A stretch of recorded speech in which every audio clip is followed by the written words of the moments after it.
How can you transform 1,000 Rand into 6,000 Rand over the course of 7 days? I did it in December of 2023 and January of 2024. I became a street vendor, I sold fruit, and I made over 6,000 Rand in turnover and about 3.5 or 4,000 Rand in profit. But most importantly, what are the business lessons you can learn from becoming a street vendor? So first of all, the first lesson that I've learned is to start and do not speculate. Do not speculate, start the business. There's a lot of times where we as people have so many ideas, we have so many things that we want to do, want to achieve, but at the end of the day, we never get to start it. The best lessons we are going to learn is from actually doing the thing. We're going to learn most of the lessons by starting. Speculating is not going to bring us any value, it's not going to give us anything, but if we start, I actually started by just seeing someone doing it, and it looked easy to me, and I figured, well, it's worth the try. If I'm not going to try, I won't know. So what was important for me was to actually attempt the business. And as you saw in the previous videos, you can go on to my TikTok page and see, I actually ran through the numbers, but I started the business, and I have learned so many lessons by just merely starting. The second lesson that I've learned is the following: know the value of your product. I had an incident with a client or a customer who said, no, but down the road, I'm going to get to, it's going to overlap, but I'm going to get to some of the detail. But one of the clients said, no, down the road, there's a lady who sells peaches for less and they give more. But every day when I went to the market, I went to go buy my product, my produce, the fruits, and similarly, I then washed it off, packaged it. So there was a lot of production happening prior to me selling. There was a lot of effort put in, a lot of work put in. So I knew my product, I knew what I was offering, to a point where I could tell the customer, look, if you want your money back, I will give you your money back, and you can give me my fruit back. And that happened, and I was fine with that. I didn't have an issue. The customer was happy, I was happy. And it was an important lesson for me to learn, because if you're going to short sell your product every time someone comes, at the end of the day, you will make no profit. Your business will fall apart because you are adapting too quick every time for every customer.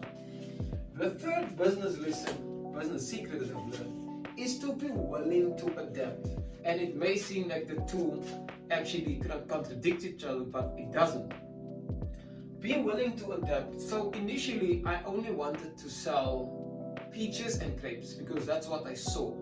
But my sister's girlfriend, my sister's boyfriend rather, he decided, or he suggested, look, let's sell mangoes, let's sell also pineapples, let's also buy some prunes, let's buy some other fruit in order to make the business a bit bigger, to give the customers a better variety. Initially, the first 2 days I was a bit reluctant, and by the third day I saw, because the people started asking more questions, I listened to the customers, and we decided to eventually get more fruit, to adapt to what the customers wanted. And that's a very important lesson, is to listen to what the market is telling you. At the end of the day, you are not going to give the customers or the market something that you want. You need to give them something they want and are willing to pay for. Lesson number 4 is build and maintain relationships. I think this is probably one of my most important lessons that I've learned. So in my community, I taught at high school, and I'm currently teaching at primary school, and I've learned the following lesson. It's important to treat people well prior to them getting something from you. As an individual, I try and I attempt as far as possible to be respectful, to be as nice, as kind as possible, so that I can maintain the relationships between any person. Because at the end of the day, we all need people. We need people to help us, we need people to assist us, we need people to just be there for us at some points in our lives. And this is prior to me having something to sell to them. So what I've noticed, because a lot of people know me from high school, the parents, the learners, and also from primary school now, the parents and the learners, the family, the extended community, it was easy for me to sell them something because there was already a relationship of some sort. Some of the parents would come ask me questions prior to me selling the fruit. And at the end of the day, the building and the maintenance of the relationships made the business much easier because people trusted me already. They knew of me. So, and there was also a place where they could find me if there was anything to go wrong. So, not just build relationships, but maintain them by treating the people fair, treating them well still. Lesson number 5 is provide convenience and exceed expectation. So while I was busy selling the fruit, I noticed that a lot of people, after buying, say, 70 Rand worth of fruit or 100 Rand worth of fruit, they at some point wanted to know, do I have a bag? They wanted a bag or something to carry the fruit in. In the first, say, 3 days or 2 days, we didn't have bags. And I eventually went to go buy bags, and we decided, look, I'm going to give the bags away for free, because at some point the people spent about 100 Rand, and for them to take out 1 Rand out of 50 or 100 or 10 Rand just to pay for a bag was going to be inconvenience for them. So I made sure that I gave the bag for free and gave them the fruit, because it was going to be a burden for them to pay for a bag as well after spending so much money. So that's a very important lesson, because people want convenience. And on the street where I was, it was extremely easy for people to get derailed in terms of, if I stood at a different angle, it would have been inconvenient for them. So I made sure that I stood as close to the road where people pass, so they don't have to break the momentum. It was an important lesson for me to learn, because in business, you are going to need to make people as convenient, make everything as convenient as possible for the customer. Don't let people look for you, don't let people search where you are, make them find you as easily as possible. If they mention your name, make sure that it's easy. Another point, the last day when we were trading or on the street selling fruit, was I came up with the idea of delivering fruit for people if they spent 100 Rand or more. So what would happen is the people would call or contact me, tell me what fruit they need, I packaged it and I gave it to them. And that worked amazingly, because a lot of people didn't want to walk, or they couldn't walk, or whatever the case may be, and that was extremely successful, simply because I made it extremely convenient for the people, and they weren't complaining to pay. They were willing to give the money because the convenience was there. Lesson number 6 is be visible. Visibility is going to be extremely important. Where the street where I sold the fruit was a four-way where everyone needed to pass to go to the main shopping center. So it was a no-brainer, because when you have a business, whether it be online, whether it be in person, it's going to be important that people see you. Because if you're out of sight, you're out of mind. If people don't know that you are there, they can't buy from you. They can't purchase your product. They can't use your service. So it's important that you are visible at all times, that you are easily accessible.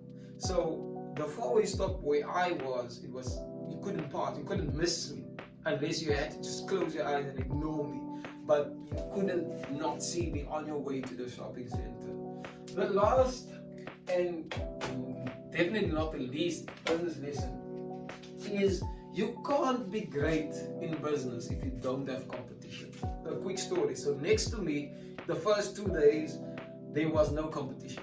It was just me selling fruit, and then there was obviously the main fruit market in Makassar. A guy He has been selling fruit for years, and I wasn't competing with him necessarily because it was big. But then the first 2 days, there was no one standing next to me. But then what happened was, over the course of the third or fourth day, there was a lady who came selling peaches, but mainly peaches. And what would happen was, she had peaches for cheaper, and she had more peaches per bag. And I had to sit and think, try and figure out what the prices were by purchasing from her and getting to know what the competition is. And obviously, this lady, it was obvious to me that she got the peaches from the farm directly, because she came with a bakkie, and the bakkie was full of peaches. What I then realized is that I had to adapt my business a slight bit, because I was giving too little, but I also couldn't give too much because I wasn't going to make profit margins. But then I noticed that the lady there were certain things that she lacked. First of all, I gave water. I made sure that I had water ready for the people if they wanted to wash off their peaches immediately. I made sure my space was clean. I made sure that I had bags. I made sure I spoke to the people nicely. I made sure I gave the people as much respect, and I was as kind to them as I could possibly be. But another important lesson from this was that I gave people more than they were expecting. And that's a very important lesson. You can't be in business and think you're the best and have no competition. You aren't the best if you have absolutely no competition. So it was important for me to make sure that wherever this lady lacked, I was going to make up in customer service. So what would happen also, when I was busy packing the grapes, we would always have grapes left over. It was too little for us to put in a punnet. What we then did with those, we put it in a bowl, washed it off, put it in the bowl, and had it ready for customers to taste before they actually bought. So that worked hugely. And also we had a variety of fruit compared to the lady next to us who only had peaches. So having competition is a very good thing, because it helps you to think about other ways of actually becoming successful in your business and actually thriving within the business. So those are the 7 business lessons, the 7 business secrets that I've learned from just being a street vendor. And these are things that you don't necessarily have to learn before when you become a big business owner. These are things that work on the ground, and I know it definitely works in big business as well, because these are things that they use all the time. But these are lessons I've practically learned. Obviously there are more, but they are lessons I've practically learned. If I didn't start, I wouldn't have been able to learn these lessons. So my encouragement to you is, make the numbers, run the numbers, but start the business. You're not going to learn if you do not start. That's the best way, and essentially it's the only way to have a business, is to actually start. Thank you for listening. I hope you learned something from this video, and have a great day, and stay blessed, and go out there and try. My name is Enrico Angelo the Brain, and that was Business Secrets from a Street Vendor. Thank you so much.